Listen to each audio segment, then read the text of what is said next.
सत श्री अकाल। चढ़दी कला टाइम टीवी न्यूज़ देखने वाले सारे दर्शकों का मैं राजविंदर कौर स्वागत करती हाँ। खबरों की शुरुआत तो पहला एक नज़र मार लैंदे हां सुर्खियां दे वल।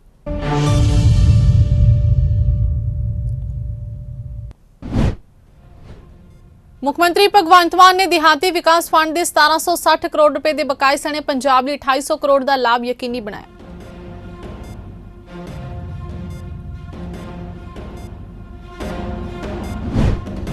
हरियाणा के साबका मुख्यमंत्री भूपिंदर सिंह हुड्डा की मौजूदगी भाजपा के 3 सीनियर आगुआं समेत 5 आगू कांग्रेस पार्टी हुए शामिल।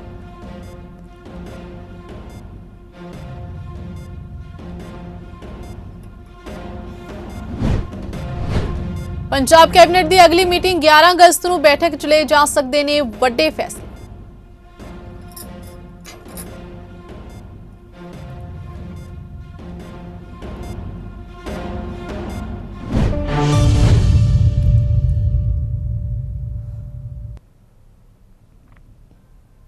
ਅਤੇ ਹੁਣ ਖਬਰਾਂ ਵਿਸਥਾਰ ਦੇ ਨਾਲ। ਮੁੱਖ ਮੰਤਰੀ ਭਗਵੰਤ ਮਾਨ ਵੱਲੋਂ ਚੁੱਕੇ ਮਸਲੇ ਉੱਤੇ ਹਾਂ ਪੱਖੀ ਹੁੰਗਾਰਾ ਭਰਦਿਆਂ ਕੇਂਦਰੀ ਖੁਰਾਕ ਤੇ ਜਨਤਕ ਵੰਡ ਮੰਤਰੀ ਪੀਯੂਸ਼ ਗੋਇਲ ਨੇ ਦਿਹਾਤੀ ਵਿਕਾਸ ਫੰਡ ਦਾ 1760 ਕਰੋੜ ਰੁਪਏ ਜਾਰੀ ਕਰਨ ਦੀ ਵੱਡੀ ਮੰਗ ਮੰਨ ਲਈ ਹੈ। ਕੇਂਦਰੀ ਮੰਤਰੀ ਰਾਜ ਸਭਾ ਸਕੱਤਰੇਤ ਵਿਖੇ ਮਿਲਣ ਉਪਰੰਤ ਵੇਰਵੇ ਸਾਂਝੇ ਕਰਦਿਆਂ ਮੁੱਖ ਮੰਤਰੀ ਨੇ ਕਿਹਾ ਕਿ ਕੇਂਦਰੀ ਮੰਤਰੀ ਵੱਲੋਂ ਪਿਛਲੇ ਸੌਣੀ ਤੇ ਹਾੜੀ ਦੇ ਖਰੀਦ ਸੀਜ਼ਨ ਲਈ ਬਕਾਇਆ ਦਿਹਾਤੀ ਵਿਕਾਸ ਫੰਡ ਦੇ ਭੁਗਤਾਨਾਂ ਨੂੰ ਜਾਰੀ ਕਰਨ ਸੰਬੰਧੀ ਇੱਕ ਵੱਡੀ ਮੰਗ ਨੂੰ ਪ੍ਰਵਾਨ ਕਰ ਲਿਆ ਗਿਆ ਹੈ।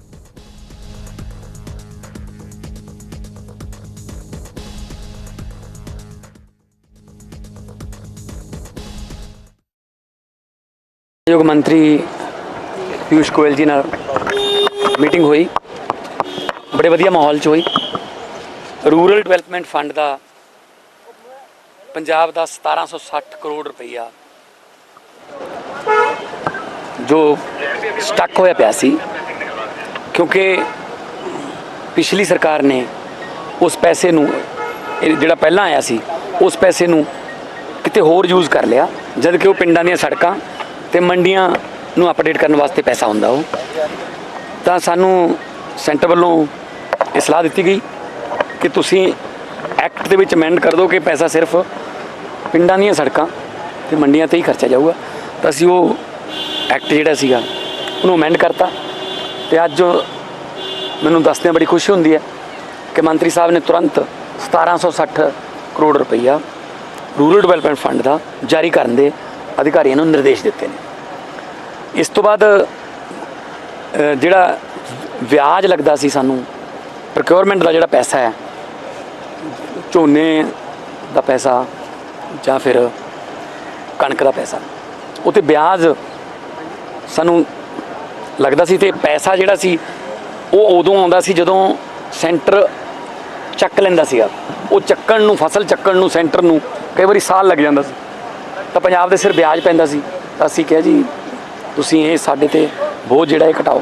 तो उन्होंने कहा कि असीं तुहानूं इस बार FCI की गारंटी दे के बैंक नूं कह के असीं तुहाडा ये ब्याज जिहड़ा वो 1% 8 तो 7% कर देंगे जिन्ने ते FCI लैंदी है।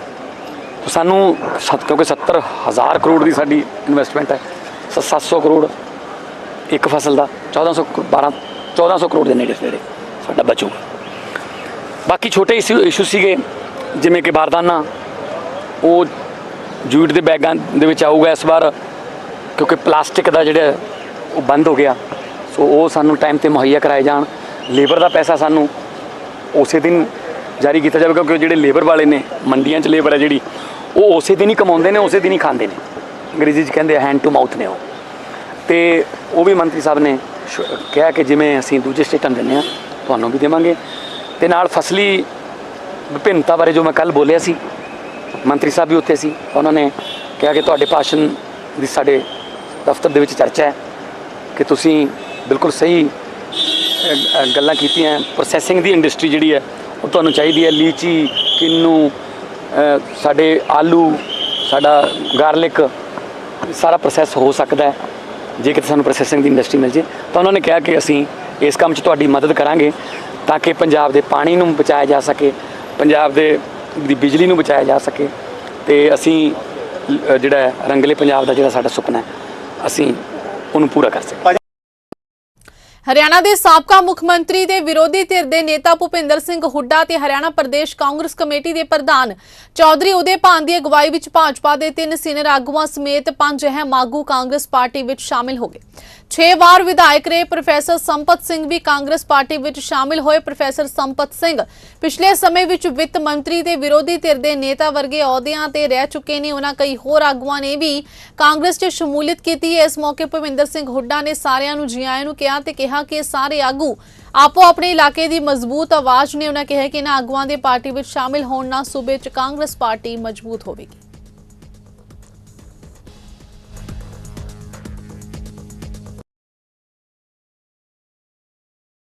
ਇਹ ਵਿਧਾਨ ਸਭਾ ਦੀ ਸ਼ੁਰੂਆਤ ਤੇ ਵਿਧਾਨ ਸਭਾ ਦੇ ਸਪੀਕਰ ਗਿਆਨ ਚੰਦ ਗੁਪਤਾ ਨੇ ਕਿਹਾ ਕਿ ਇੱਕ ਇਤਿਹਾਸਿਕ ਫੈਸਲਾ ਲਿਆ ਗਿਆ।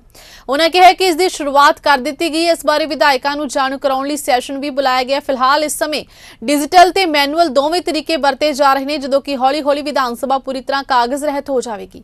ਉਹਨਾਂ ਕਿਹਾ ਕਿ ਜਿਨ੍ਹਾਂ ਵਿਧਾਇਕਾਂ ਨੇ ਇਹ ਦਲੀਲ ਦਿੱਤੀ ਹੈ ਕਿ ਉਹ ਹੀ ਵਿਧਾਨ ਸਭਾ ਰਾਹੀਂ ਕਾਰਵਾਈ ਨੂੰ ਨਹੀਂ ਚਲਾ ਸਕਣਗੇ, ਉਹਨਾਂ ਵਿਧਾਇਕਾਂ ਨੂੰ ਹੀ ਸੇਵਾ ਕੇਂਦਰ ਰਾਹੀਂ ਪੜਾਇਆ ਜਾਵੇਗਾ। ਵਿਰੋਧੀ ਧਿਰ ਦੇ ਹੰਗਾਮੇ ਤੇ ਵੀ ਉਹਨਾਂ ਆਪਣਾ ਜਵਾਬ ਪੇਸ਼ ਕੀਤਾ। देखिए, मैं समझता हूं कि आज का दिन हरियाणा विधानसभा के लिए एक बहुत ऐतिहासिक दिन है, जिस दिन आज शायद पूरे देश में ये चौथी विधानसभा है जो पूरी तरह से डिजिटलाइज हुई है। MOU बहुत सारी विधानसभाओं ने साइन किए हैं, लेकिन अभी वो इस कार्य को करने में सफल नहीं हुए। आज विधानसभा डिजिटल हुई है। माननीय सदस्यों को हमने मॉक सेशन के माध्यम से उनको जानकारी देने का प्रयास किया है, और उसके साथ साथ विधानसभा के अंदर भी ये जो विधायी कार्य हैं वो डिजिटलाइज वे से हों, इस प्रकार का हमारा प्रयास है। बहुत सारे माननीय सदस्यों ने अपने क्वेश्चन जो हमारे कॉल अटेंशन मोशन है वो डिजिटल वे से भेजे थे, लेकिन इसकी पूरी प्रक्रिया कुछ समय के पश्चात ही हम पूरी कर पाएंगे, जब जो पूरी तरह से विधानसभा है वो पेपरलेस हो जाएगी। अब की बार इस विधानसभा सत्र के अंदर हमने दोनों तरीके से मैनुअल भी और डिजिटल वे से भी इसका इंतज़ाम किया है, ताकि हमारे माननीय सदस्यों को कोई किसी प्रकार की दिक्कत ना आए। पंजाब सरकार ने एक अहम जानकारी साझी की है, जिस मुताबिक पंजाब कैबिनेट की अहम मीटिंग 11 अगस्त यानी कि वीरवार को होगी। ये बैठक सवेरे 11:30 बजे की जाएगी।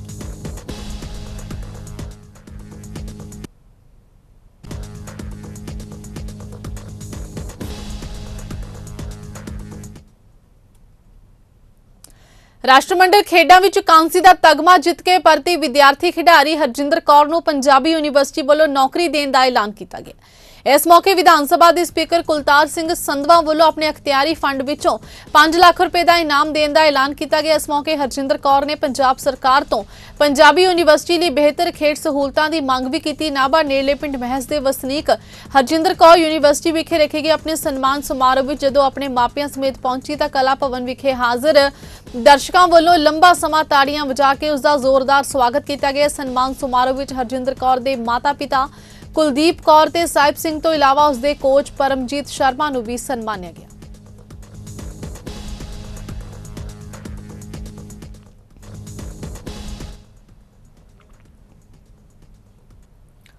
ਰਾਸ਼ਟਰਮੰਡਲ ਖੇਡਾਂ ਵਿੱਚ ਨਾਭਾ ਬਲਾਕ ਦੇ ਪਿੰਡ ਮਹਿਸ ਦੀ ਜੰਪਲ ਹਰਜਿੰਦਰ ਕੌਰ ਨੇ ਵੇਟ ਲਿਫਟਿੰਗ ਮੁਕਾਬਲੇ ਵਿੱਚ ਕਾਂਸੇ ਪਦਕ ਜਿੱਤਣ ਤੋਂ ਬਾਅਦ ਆਪਣੇ ਘਰ ਪਹੁੰਚਣ ਉਪਰੰਤ ਹਰ ਪਾਰਟੀ ਦੇ ਨੁਮਾਇੰਦੇ ਵੱਲੋਂ ਹਰਜਿੰਦਰ ਕੌਰ ਨੂੰ ਸਨਮਾਨਿਤ ਕੀਤਾ ਜਾ ਰਿਹਾ ਹੈ, ਜਿਸ ਦੇ ਤਹਿਤ ਨਾਭਾ ਤੋਂ ਸ਼੍ਰੋਮਣੀ ਅਕਾਲੀ ਦਲ ਦੇ ਹਲਕਾ ਇੰਚਾਰਜ ਬਾਬੂ ਕਬੀਰ ਦਾਸ ਨੇ ਹਰਜਿੰਦਰ ਕੌਰ ਦਾ ਸਨਮਾਨ ਕੀਤਾ ਤੇ ਵਧਾਈ ਦਿੱਤੀ। ਬਾਬੂ ਕਬੀਰ ਦਾਸ ਨੇ ਕਿਹਾ ਕਿ ਸਾਨੂੰ ਮਾਣ ਹੈ ਕਿ ਹਰਜਿੰਦਰ ਕੌਰ ਨੇ ਪਿੰਡ ਦਾ ਹੀ ਨਹੀਂ ਸਗੋਂ ਪੰਜਾਬ ਸਣੇ ਪੂਰੇ ਦੇਸ਼ ਦਾ ਨਾਮ ਰੌਸ਼ਨ ਕੀਤਾ।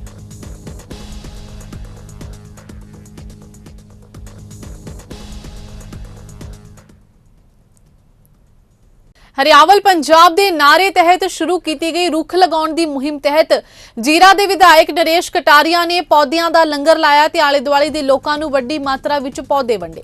ਇਸ ਮੌਕੇ ਵਿਧਾਇਕ ਕਟਾਰੀਆ ਨੇ ਕਿਹਾ ਕਿ ਪਹਿਲੇ ਸਮੇਂ ਵਿੱਚ ਖੇਤਾਂ ਵਿੱਚ ਵੀ ਦਰਖਤ ਲਗਾਏ ਹੁੰਦੇ ਸਨ, ਜਿਹੜੇ ਅੱਜ ਕੱਲ ਨਹੀਂ ਨੇ, ਤੇ ਸੜਕਾਂ ਦੇ ਕਿਨਾਰਿਆਂ ਤੇ ਵੀ ਸੜਕਾਂ ਨੂੰ ਚੌੜੀਆਂ ਕਰਨ ਵਾਸਤੇ ਅਨੇਕਾਂ ਦਰਖਤ ਕੱਟੇ ਜਾ ਚੁੱਕੇ ਨੇ, ਜਿਸ ਕਾਰਨ ਵਾਤਾਵਰਣ ਦੂਸ਼ਿਤ ਹੋ ਚੁੱਕਿਆ। ਸਾਨੂੰ ਆਪਣੇ ਆਲੇ ਦੁਆਲੇ ਨੂੰ ਤੇ ਆਪਣੇ ਆਪ ਨੂੰ ਤੰਦਰੁਸਤ ਰੱਖਣ ਲਈ ਵੱਧ ਤੋਂ ਵੱਧ ਦਰਖਤ ਲਗਾਉਣ ਦੀ ਜ਼ਰੂਰਤ ਹੈ।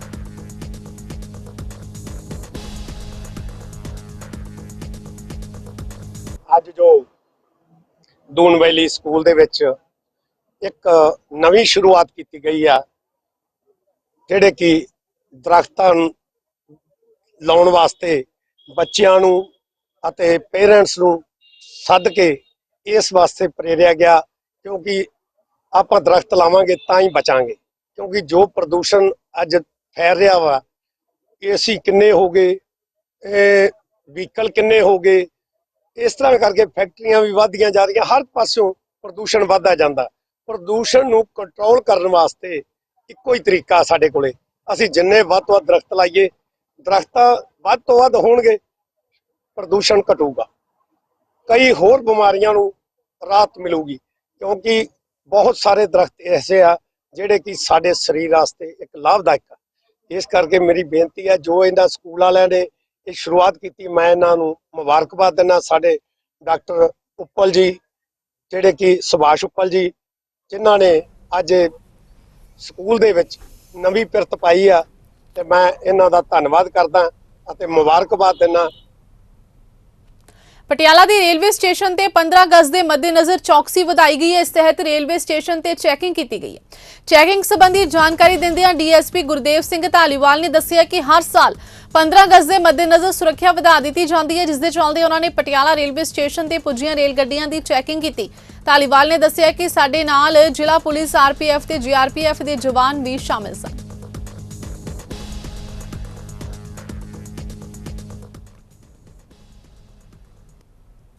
ਕੇਂਦਰ ਸਰਕਾਰ ਵੱਲੋਂ ਲਿਆਂਦੇ ਜਾ ਰਹੇ ਬਿਜਲੀ ਬਿੱਲ 2022 ਦੇ ਵਿਰੁੱਧ ਕਿਸਾਨ ਮਜ਼ਦੂਰ ਸੰਘਰਸ਼ ਕਮੇਟੀ ਦੇ ਆਗੂਆਂ ਤੇ ਵਰਕਰਾਂ ਵੱਲੋਂ ਕਸਬਾ ਘੁਮਾਣ ਦੇ ਅੱਡਾ ਚੌਂਕ ਘੁਮਾਣ ਵਿਖੇ ਰੋਸ ਪ੍ਰਦਰਸ਼ਨ ਕੀਤਾ ਗਿਆ, ਜਿਸ ਵਿੱਚ ਇਸ ਬਿਜਲੀ ਬਿੱਲ 2022 ਦੇ ਵਿਰੋਧ ਵਿੱਚ ਨਾਅਰੇਬਾਜ਼ੀ ਕੀਤੀ ਗਈ।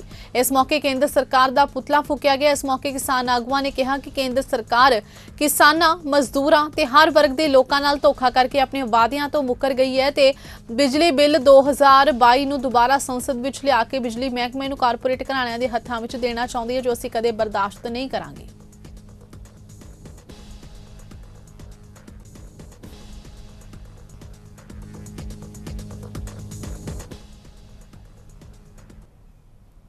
ਜਲੰਧਰ ਦਾ ਇੱਕ ਨਿੱਜੀ ਸਕੂਲ ਇੱਕ ਵਾਰ ਫੇਰ ਵਿਵਾਦਾਂ ਦੇ ਘੇਰੇ ਵਿੱਚ ਆ ਗਿਆ। ਸਕੂਲ ਵਿੱਚ ਪੜ੍ਹਦੇ ਸਿੱਖ ਭਾਈਚਾਰੇ ਦੇ ਬੱਚਿਆਂ ਨੂੰ ਕੜੇ ਉਤਾਰਨ ਲਈ ਮਜਬੂਰ ਕਰਨ ਦੀ ਗੱਲ ਸਾਹਮਣੇ ਆਈ ਹੈ, ਜਿਸ ਤੋਂ ਬਾਅਦ ਸਿੱਖ ਤਾਲਮੇਲ ਕਮੇਟੀ ਦੇ ਨੁਮਾਇੰਦੇ ਸਕੂਲ ਪਹੁੰਚੇ ਤੇ ਸਕੂਲ ਪ੍ਰਬੰਧਕਾਂ ਨੇ ਆਪਣੀ ਗਲਤੀ ਮੰਨਦਿਆਂ ਮੁਆਫੀ ਮੰਗੀ ਹੈ। ਹਾਲਾਂਕਿ ਤਾਲਮੇਲ ਕਮੇਟੀ ਦੇ ਨੁਮਾਇੰਦਿਆਂ ਨੇ ਕਿਹਾ ਕਿ ਅਜਿਹਾ ਆਮ ਹੋਣ ਲੱਗੇ, ਇਸ ਲਈ ਉਹ ਕਾਨੂੰਨੀ ਕਾਰਵਾਈ ਨੂੰ ਤਰਜੀਹ ਦੇਣਗੇ।